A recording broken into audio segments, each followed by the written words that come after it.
हज़रत जी, आप एक बहुत अच्छी और इम्पॉर्टेंट बात कर रहे थे कि जो गैर मुल्की इस्तारी क़ुव्वतें हैं वो जिस तरह हमारे ऊपर ख़ास तौर पर पाकिस्तानी कौम के ऊपर अटैक कर रही हैं और हमारे जो रस्म और रिवाज हैं और उनको ताज कर रही हैं, तो हमें उसके हवाले से ये बताइएगा हिकमत अमली क्या बनानी चाहिए एज़ अ कौम बीइंग अ मुस्लिम। बिस्मिल्लाहिर्रहमानिर्रहीम। बहुत शुक्रिया। बुनियादी तौर पे इस वक्त हमारी जो तहज़ीब व सकाफ़त है उसके लिए हमारी कोई ज़हनी तैयारी नहीं है।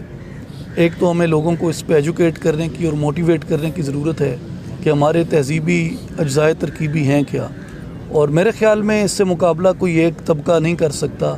ये एक कलेक्टिव रिस्पॉन्सिबिलिटी है उलमा को, स्कॉलर्स को, वकला को, सियासतदानों को, मीडिया को, एंकर्स को, ख़ास तौर पे जो हमारे प्रोडक्शन हाउसेज़ हैं जिनका बहुत बड़ा असर यूथ के ऊपर होता है, उनको ये किरदार अदा करना चाहिए कि वो जो हमारी मॉरल वैल्यूज़ हैं उन पे ऐसी चीज़ें वो सामने लेके आएँ जिससे हम कुछ बेहतर सीख सकें। और जो ये होमोसेक्सुअलिटी और इस तरह की बाकी चीज़ें जो हमारी तहज़ीब का, हमारी सकाफ़त का हिस्सा नहीं है, किसी की होंगी तो हमें उनका ज़रूर एहतराम है, लेकिन ये हमारी वैल्यूज़ नहीं हैं और ना हम इनको बतौर मॉरल वैल्यू के अडॉप्ट कर सकते हैं। प्रिंसिपली ये इस्लाम के जो प्रिंसिपल ऑफ कल्चर है उससे ये कॉन्ट्रडिक्ट करते हैं।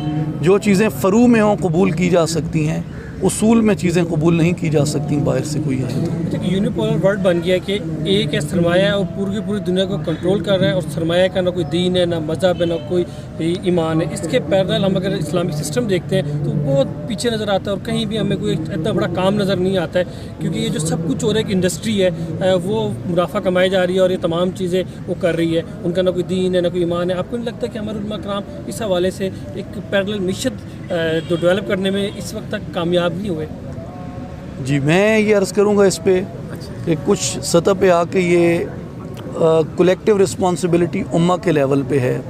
मैं समझता हूँ जैसे तुर्की का, पाकिस्तान का, मलेशिया का, ईरान का और कुछ इसमें अरब ममालिक शामिल हो जाएं, ये मिलके एक ऐसी चीज़ सामने लेके आएँ जो कि इसमें मुआमिन हो। और मेरे ख़्याल में ये इत्तेहाद उम्मत से मुमकिन है कि मुसलमान ममालिक अपने कल्चर के और अपनी सकाफ़त के दिफा के लिए इकट्ठे हों और कलेक्टिव इस तरह का काम करें। इसके अलावा हमारे जो सियासी मसाइल हैं, कश्मीर है, हिंदुस्तान में मुसलमानों के मसाइल हैं, उसके अलावा भी जो दुनिया भर में मुसलमान अक़लियतें हैं उनके साथ जो सलूक किया जा रहा है, इस सब पे भी इस वक्त उम्मत मुस्लिमा की ज़िम्मेदारी बनती है कि उम्मत यकजा हो और इनके ख़िलाफ़ एक जो अपनी हिकमत अमली है वो सामने लेके आए जिससे ये जाबिराना इक़दामात रोके जा सके। अभी आप देखें अल-कुद्स पे जो कुछ हो रहा है, मेरे ख़्याल में अल-कुद्स पे समझौता करना इस्लामी दुनिया की रूह पे समझौता करने के मुतरादिफ़ है। अल-कुद्स में रसूलुल्लाह सल्लल्लाहु अलैहि वसल्लम ने अंबिया की इमामत करवाई। आपका सफ़र मेराज ज़मीन से अफलाक की तरफ वहाँ से शुरू हुआ। हम उस पे कतन समझौता नहीं कर सकते। ये मैं और बाकी लोग तो कह रहे हैं, ये बात इस वक्त मुस्लिम दुनिया के हुक्मरानों को कहने की है जो इस वक्त इक्का दुक्का को छोड़ के खामोश हैं। मेरे ख़्याल में मुस्लिम दुनिया के हुक्मरानों को बोलना चाहिए और अपने विरसे का तहफ़्फ़ुज़ करना चाहिए। अच्छा साहबज़ादा साहब, एक सवाल आपसे कि जो है एक सुपर पावर जो है मुल्कों में होती है जो कंट्रोल आउट कर रही होती है, आप कह रहे हैं कि अपने तरीके से हम लोग अपने लेवल पे कंट्रीब्यूट करना शुरू कर दें। हमारे इकनॉमिक हालात को देखा जाए, कंट्री को देखा जाए तो इस लेवल पर हम नहीं है स्टैंड। जो सुपर पावर्स हैं वो हमें कंट्रोल आउट कर रही हैं, तो हम कोई भी इक़दाम उठाते हैं, कोई भी कदम उठाते हैं तो हमें रोक दिया जाता है। इस बारे में आप क्या कहेंगे? मेरे ख़्याल में इरादा अगर पुख्ता हो तो बाज़ दफ़ा तारीख़ में आपको ऐसी चीज़ें देखने को मिलती हैं कि अगर आप न रुकना चाहें तो कोई आपको रोक नहीं सकता।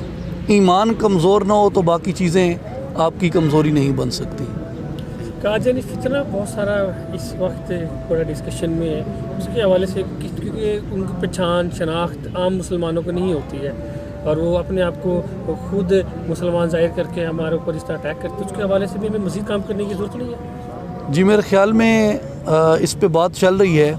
मैं पिछले दिनों रिलीजियस अफेयर्स की एक मीटिंग में था, मिनिस्ट्री ऑफ रिलीजियस अफेयर्स की। वहाँ भी ये चीज़ डिस्कस हुई कि हमें पहली से 10वीं तक अपने निसाब में ख़त्म नबूवत पे हर साल में एक मज़मून होना चाहिए, जिससे जो अक़ीदा ख़त्म नबूवत है वो अपने मुसलमान बच्चों के ज़हनों के अंदर पुख्ता तौर पे उसको शामिल करना चाहिए कि कोई नक़ब ज़न इस अक़ीदे पे नक़ब ना लगा सके। Thank you sir. Thank you, आप सबका बहुत शुक्रिया जी। सर, एक तस्वीर